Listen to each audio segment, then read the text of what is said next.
ঝড়ের মাস বৈশাখ। এই বৈশাখের মতোই রবি ঠাকুরের জন্ম।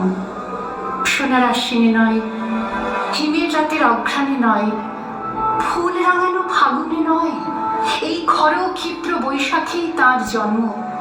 এই খ্যাপা বৈশাখের গৈরিক তিলক দিয়ে সাজানো তার জন্মদিনের ললাট। বৈশাখে প্রকৃতির নতুন জন্ম, আমাদেরও নতুন জন্ম এই বৈশাখে, 25শে বৈশাখে, রবি ঠাকুরের জন্মদিনে। দেখতে হয় না ক্যালেন্ডার, জিজ্ঞেস করতে হয় না তারিখটা কবে। আগে থেকে বুকের মধ্যে সাড়া ওঠে, 25শে বৈশাখ আসছে, রবি ঠাকুরের জন্মদিন। বছরে একটা দিনের জন্য তারা নতুন হয়ে যায়।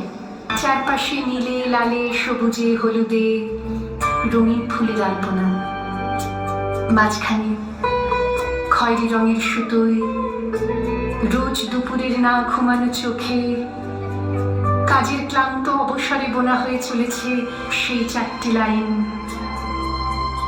উদয়ের পথে শুনি কার বাণী, ভয় নাই ওরে ভয় নাই, নিঃশেষে প্রাণ যে করিবে দান, ক্ষয় নাই তার ক্ষয় নাই।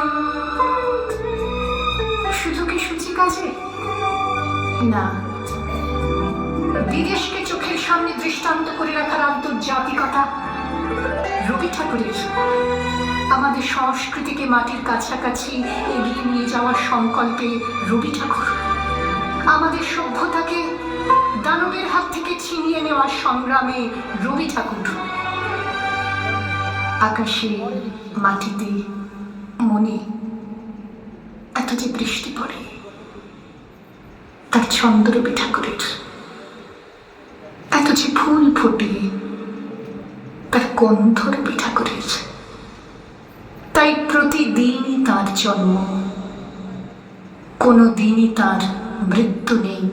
কালের কালা পাহাড়ে সে কোনো দিন যদি ভারতবর্ষ থেকে সমস্ত ঠাকুরের পুজোর প্রদীপ নিভিয়ে দিয়ে যায়, তবু একটি ঠাকুরের বেদি চিরকাল থাকবে মাটির সঙ্গে গাঁথা।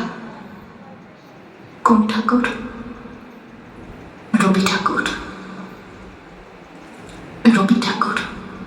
আমার